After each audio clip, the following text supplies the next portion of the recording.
Hey everybody, it's Kat, and I want to welcome you to this episode of Backstory Sessions.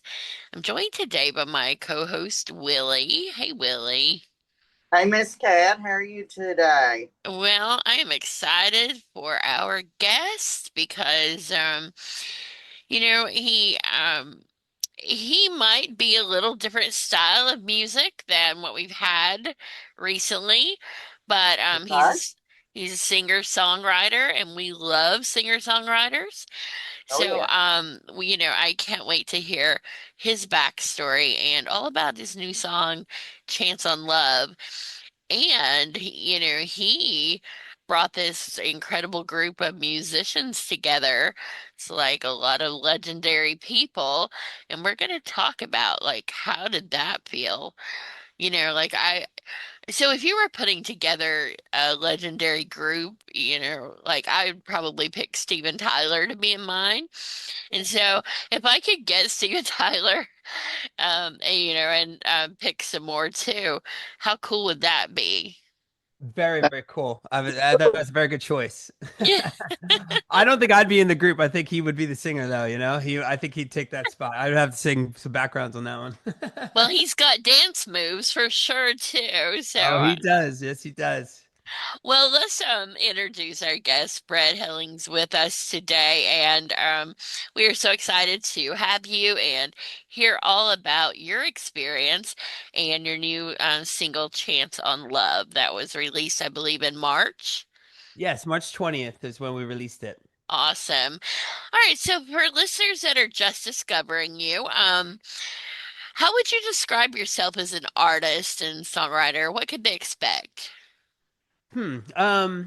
I've been songwriting most of my career, and that's kind of like what I would say is what I focused on the most. I mean, I'm a performer and I love performing on stage. It's like one of my favorite things to do, but I really concentrate on making sure that the music and the songwriting is coming from a very original, authentic place. And if you want that sort of feel, I think that that's what you would expect from my kind of, style. So songwriting is really important.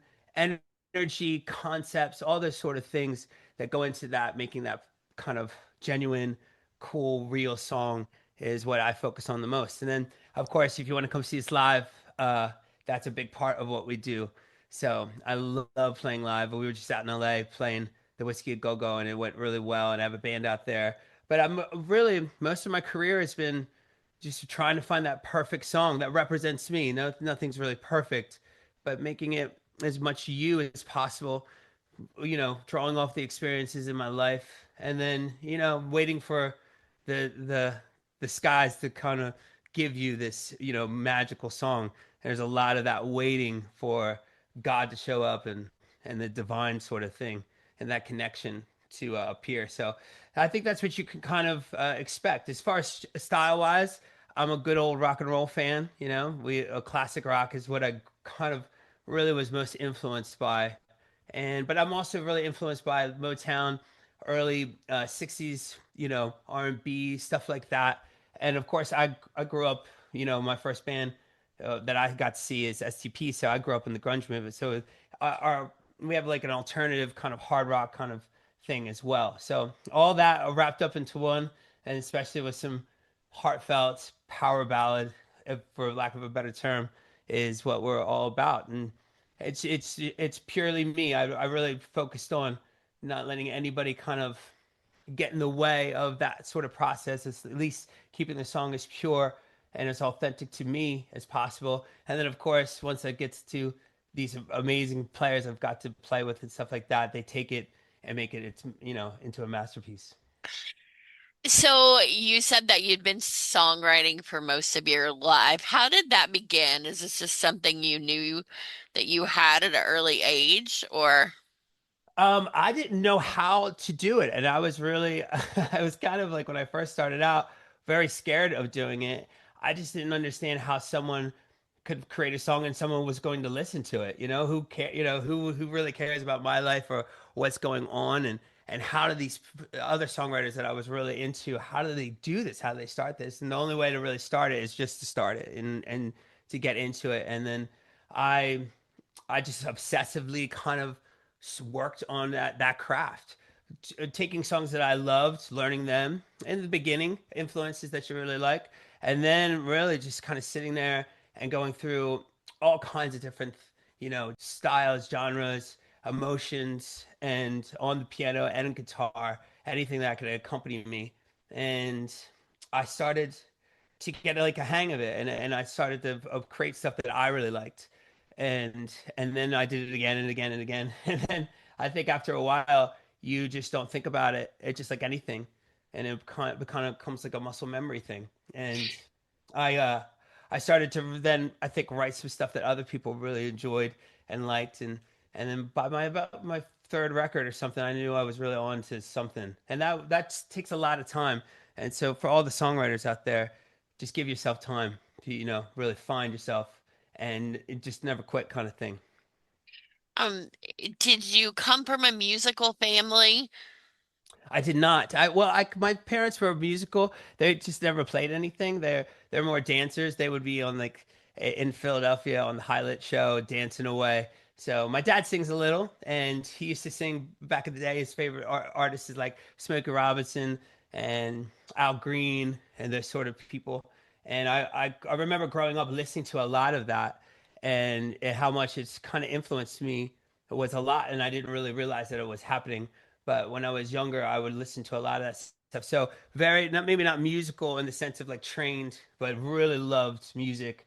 So I grew up around it, in and around it. Every Saturday night, it would be the jukebox would be on, and my mom and dad would be dancing, and I just grew up around a lot of music. And my brother, who kind of started the band with me way back when I was in my 20s, um, not too far back, but he really took me to my first concert. He introduced me to rock and roll, and when I got into rock, that's when I saw my first concert and I saw what a frontman could really do. I was hooked.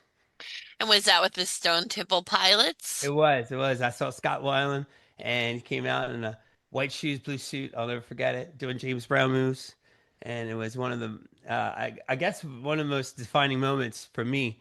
And I was like, I want to do that. I think I could do that. I'm going to do that. So. So, was from that point on, it sounds like there is no other career path that you considered. No, I mean maybe before I wanted to be like an astronaut or something like that, but I guess every little kid wants that. I really liked sports and stuff like that, but I never found anything that I loved that impacted me as much as music. And once I got that bug, once the bug bites you and you really dive in, I couldn't imagine me doing anything else. So you have a very diverse, it sounds like, love for music. Like you grew up listening to a variety, your parents exposed you to a variety of genres. Um, and I think I read someplace that you played in church as well.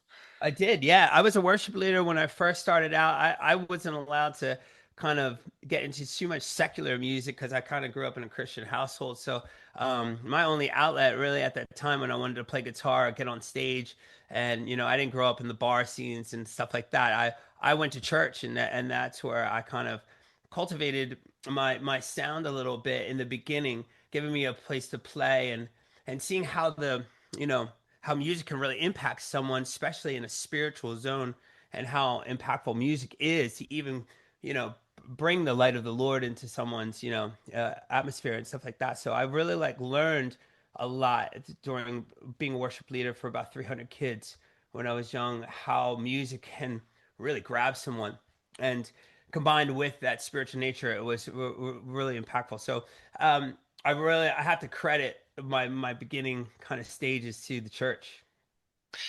Did you, with your songwriting, have you written songs for church as well? I did actually. I did have one song called "I Adore You" that got picked up in some of the churches and was being played around.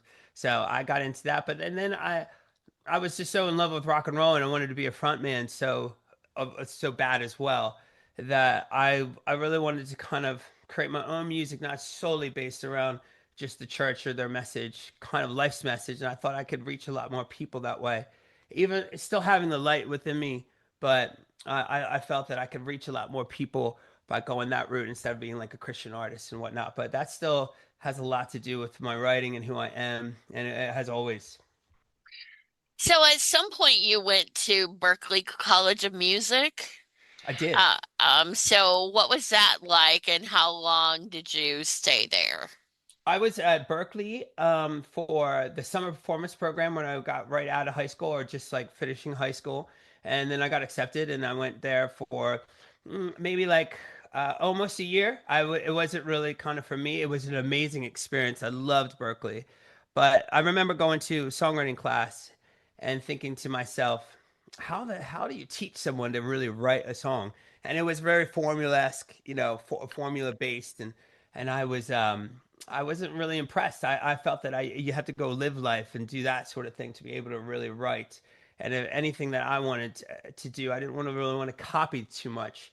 And I didn't really want formula. I wanted to kind of come to me or work hard enough that it would just happen. So I got out of that experience, which I loved it. There were so many talented people up there. Boston's great. But I decided to opt out and go to the Sunset Strip, and that's kind of where I started to really find who I was, my sound, really write songs. Living life, I think, is the best, way of writing. So as you've been living life, what type of experiences have come out through your songs? Every one of them. I tend to like write in a more of a general sense. I don't get too specific about anything. I believe being universal is again another way of reaching as many people and ears as you possibly can. But everything that I went through in LA and Nashville and when I lived in New York, every experience and every place I went to always had the song there. I was just waiting for it, whether it was in a relationship I was in or me going through the hardships of just trying to make it, so-called make it in Los Angeles. Funny thing is, I was making it kind of the whole time. It was all happening. So lots of crazy experiences, as you can imagine, but lots of impactful ones, and they're all kind of sprinkled throughout my career. All those ideas within all my albums and stuff like that. So it was huge. It's not something I regret doing. I really wanted to go do it on my own, and when I did, I found those songs and I found what real life was like. And the whole time, I was just always having a guitar in my hands and always by a piano. Anytime I would have an emotion, a feeling, an idea, I was making sure that I was trying to capture it as best as possible.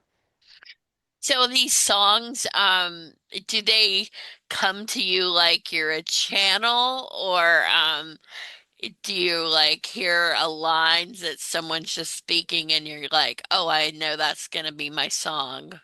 How do A little bit of both. I've had, people that have tattoos on them, and I've written songs about. I've had lines being said. Someone saying something and just going, "Wow, that would make a cool song." People giving me kind of, little nuances of ideas or concept, like here to have a good time. Or when I was having a good time out in LA, that kind of came to me through a friend, and I would always be writing this stuff down, and it kind of would just come to me. And then with other songs, I would write completely by myself, and I was just waiting, basically, trying to be that kind of channel and waiting for someone to give me something.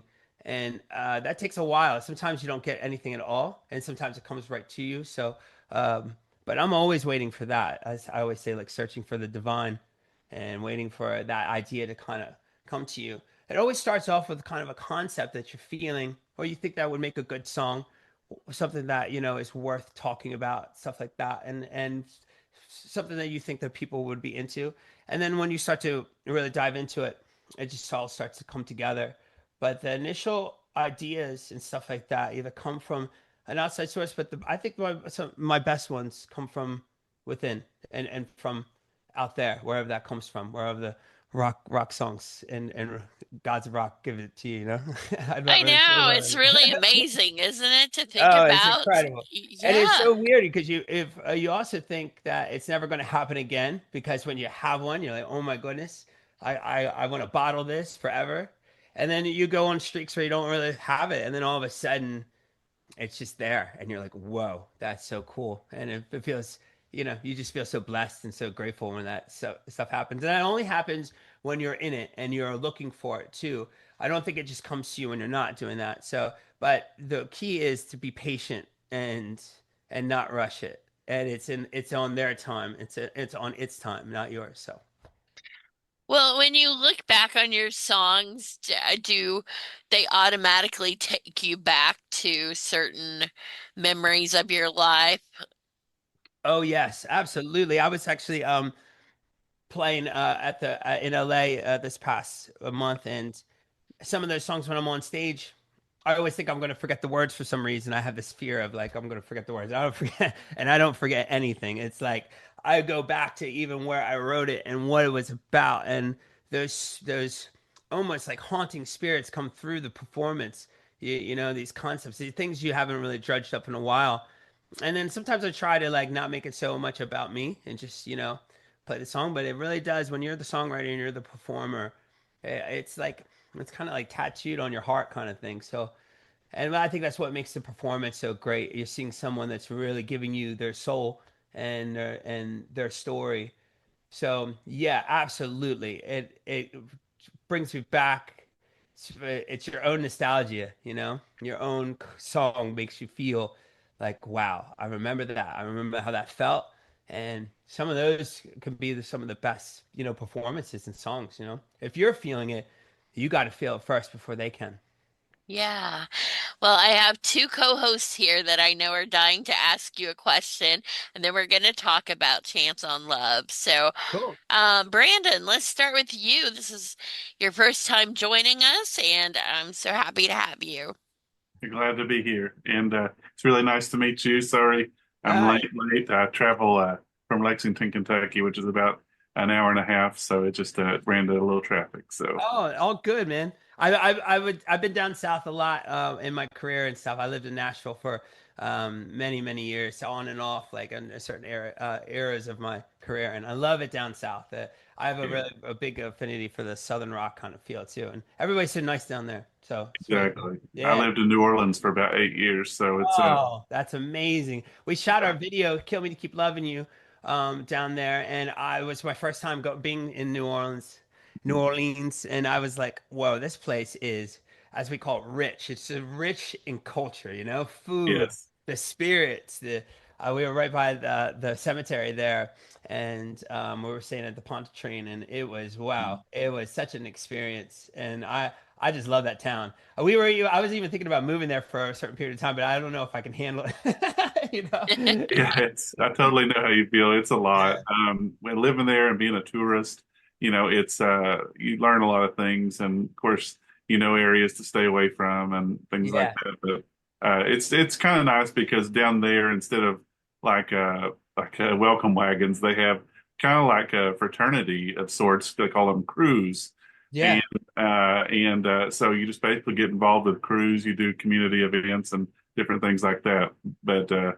anyway, you Yeah. talked about inspiration a moment ago, and uh, I'm a very artistic person also, and it's one of those things that when I was living down there, I got inspired to do a lot of different things with my music. I'm a vocalist, and but I have a big number of years that I've done with vocal training, but it's one of those things that I also play the church organ. But what inspiration things have you gotten from like different areas of not necessarily this nation, but anywhere in the world?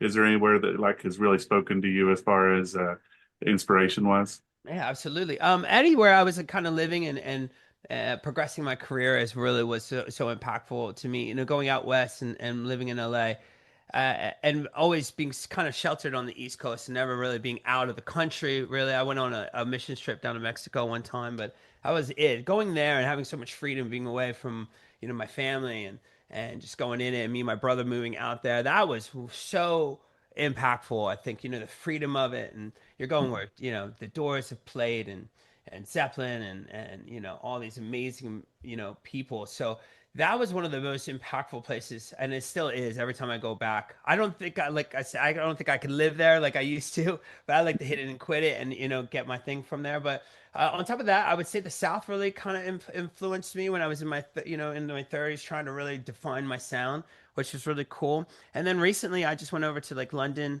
and we me and my girl we visited Ireland, and that place was something else. There Mm. was this very, very rich culture of music and everybody loving music and appreciating music, which I didn't really get that much in LA. I got the excitement and the entertainment factor and you wanting to be famous and all that pizzazz which comes with it. But Yeah, Ireland is just everybody's playing an instrument, and I'm like, oh my goodness, everybody actually cares about what people are singing and are into it and they're singing along with you and they're doing it all night. And I was like, I've been doing this in LA the whole time. I should I was like the Ireland of LA because I'd be at the party, I'd be in the corner with my guitar, and no one else would be doing that. They would just be right. partying or doing whatever. But um, it was interesting, and it really impacted me. So I'm finding even new places to want to really go and go there in almost a mission of a writer. Like I want to go to a place and just soak it all in and see Yeah. what comes out and wait for like what we were talking about, that channel to come along. And so that's what I'm looking. I'm always looking for new places to go and do those things. But everywhere I've lived there for like a certain period of time, like 4 or 5 years, and got everything I could out of it. And I would always come out with an album, or Yeah. close to it. And so it's just amazing to go into a city, give it all you got, and then and fall in love, fall out of love, do all this sort of things, have a band, break up, all these crazy things, and write about it. And be writing the whole time. So, but I have to say, going overseas and getting more into that culture, I'm really looking forward to. I think that they really appreciate and value music a lot more than they do in the States. So Yeah, I couldn't agree more. I used to be a flight steward, and I've been to every country in the world, and very cool. That is so not very many people can say that, can they? so it's one of the things that I feel very fortunate to have had those opportunities. But I totally get what you're saying because different areas I think are a little bit more welcoming of Yeah. the arts in general. I think their intention's a little bit different, where LA is all about, getting there, making it, being big and stuff like that, which is exciting and cool. But the art kind of, is not, the center point a lot of the time. And I find in those countries, even London, art is a little bit more like, no, we care, we're serious, we want, and we love it. They love it a little bit more. But there, it's not just following a trend. Everybody's trying to do something and create something new and individual. So it's so cool that you've been to every country though, and you're agreeing with me because I have not been to many countries. So I'm glad that I'm speaking somewhat of truth. So thank you for that, man. All You're right, welcome. Willie, let's see what you have because I know we could keep him forever, but we have to let him go Right. soon. So, What my question is, what do you hope that people take away from your songs and music? I hope they find themselves within my songs. I hope they find something within it that the message was as clear as it was given to me. I kind of pray and wish that message is clear to them in whatever way that is. So I really hope that, and that could be musically, that could be lyrically, that could be whatever, whatever grabs them and helps them get through something or excite them or just let them be um, not feel lonely or just feel free, So that's really what I would want. That's kind of how what music did for me. So I can only want that for someone who's listened to mine. well, Chance on Love, let's talk about it. Where did this, did you get the lyric first, the melody? Did it come at the same time? What happened? I'm not really sure what happened with that one. It happened so quickly and it just came out of me. And I would say that the concept, and I'm kind of this is kind of my go-to or my MO of creating the title first or the chorus first. And I think Chance on Love came there. I was just fooling around with some chords. I was so busy trying to write these rock songs for this EP because I always like to have a mixture of these rock songs and kind of slower mid-tempo sort of things and ballads that when I get so tired of one kind of style, I kind of want to go to the other just to give myself a break. And that's where that came out. It came out of like a more of a frustrated state of nothing working and then everything working in like 10 minutes or 20 minutes. So that's kind of how it popped out. And I was going through some really amazing changes in my life.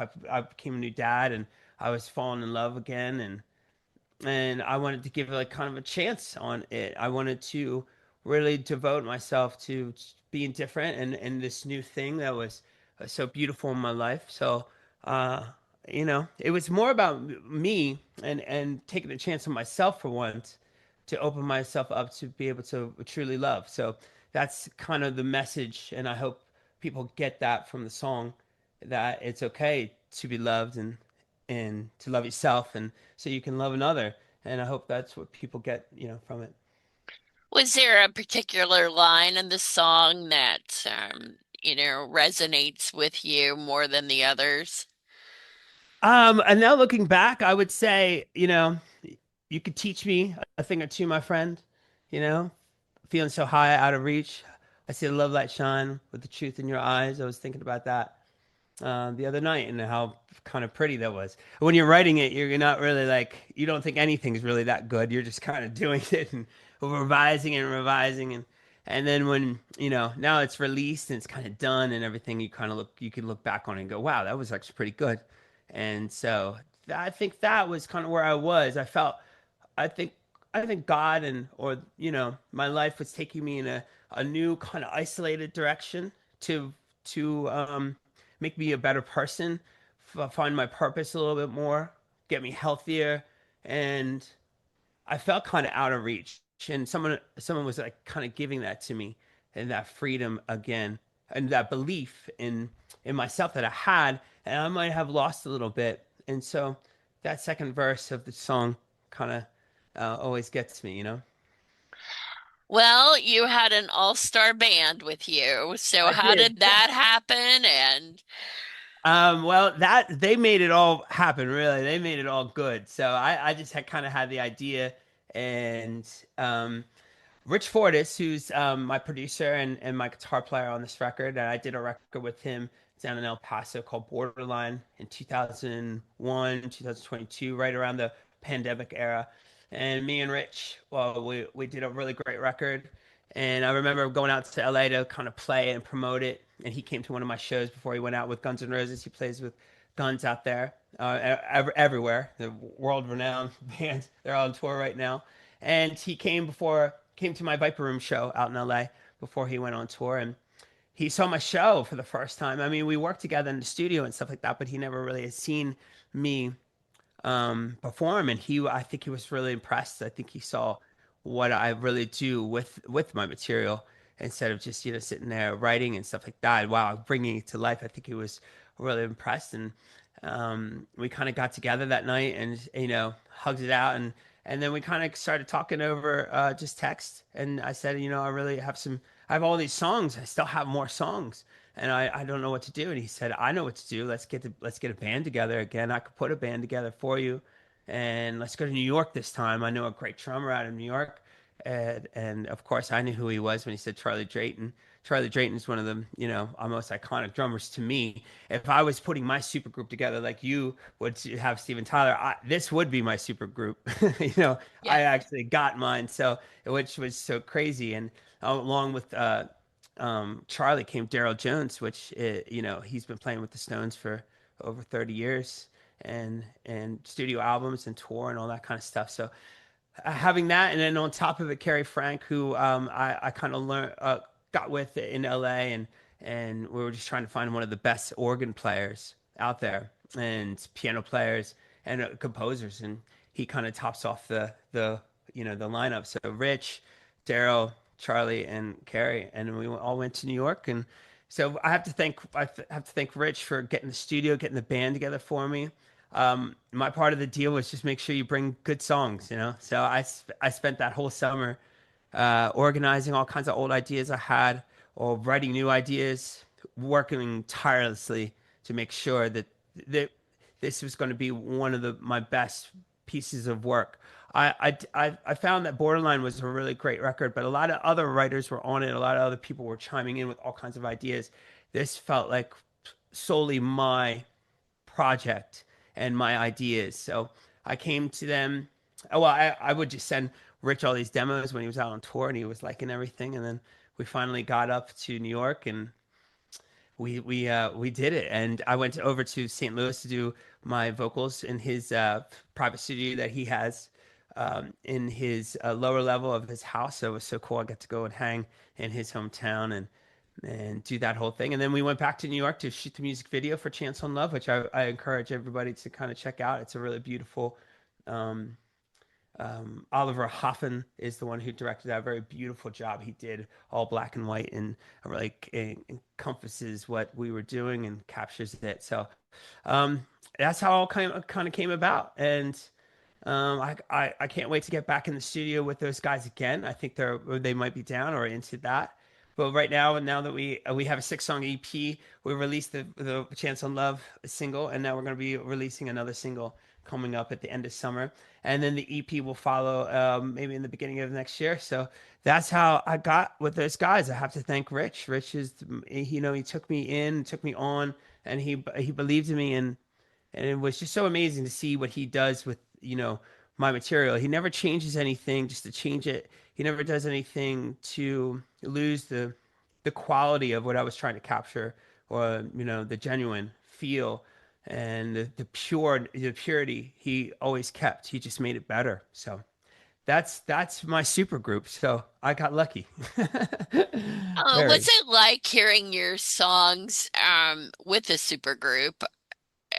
I mean, that must add another level of Ooh. something to you as a So songwriter. yeah, I would definitely say it added everything when you hear it and you think you sit there tirelessly again in some sort of program like Pro Tools or Logic trying to figure out what kind of the drum beat you're gonna have, where are the stops, where the where it has some movements, where's the crescendos, where's the key changes, all that kind of stuff, or like, are we just staying here? And you think you got it perfect, and then all of a sudden, when you give it to these guys, it starts to change and morph, but in just such the most beautiful way, where you're like, whoa, I never could imagine it could get to that level. And it's scary when you're a songwriter too, because things are changing really quickly in the studio, and you have to really be open minded because you've only heard it in a certain way for many, many months, if not years. Some of this stuff I had for years back.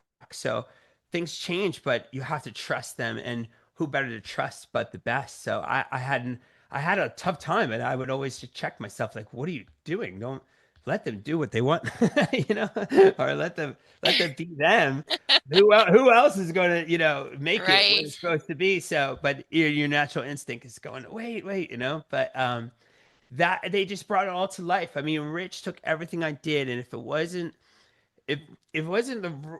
the right idea properly, even my emotions, or if it was just being copied, or I was trying to copy a style a little too much, he would go, let's go this direction, let's go that direction, never letting the music ever be like a copycat of anything, all authentic and all original stuff. And he's really good at that. He's such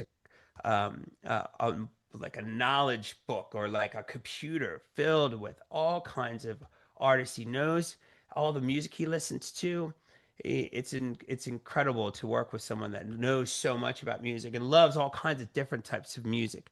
You think he's maybe in Guns N' Roses and whatnot, but he likes all kinds of different things. So it was really cool to have him and those guys take it, and that rhythm section. It's just to die for. As soon as they started playing the songs, I was smitten. I didn't really feel like I was like supposed to be part of the session most of the time. I'm just like, what am I doing here? Oh, that's right. I I wrote the song because it was so good. So I mean, it was a dream come true, and I can't wait to do it again. And I will always remember, even if I don't get to, I will always remember those times. And the greatest thing about it is I have the music to always keep that memory alive. Yeah, absolutely. Well, I know our time is just about up. So if your 14-year-old self could look, when you went to the Stone Temple Pilots concert and could see you now, like, what do you think that Brett would have thought then? Like, was this all He would possible?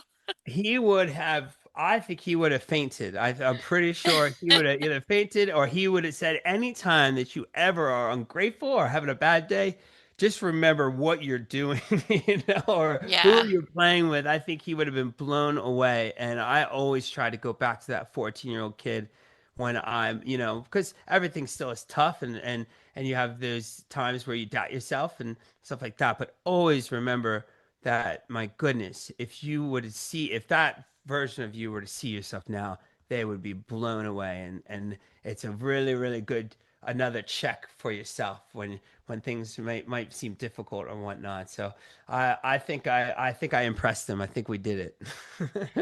Well, I hope that you will come back and talk with us again. Oh, I would And love to. I would love to. You were so sweet, and I love the other people chiming in with questions and whatnot. It's very cool. yeah, well, it's been great having you. And, where can people find you and follow you? Give us some socials and anything you want us to know about where people can listen to your music or find where you're going to be next. Of course, yeah, absolutely.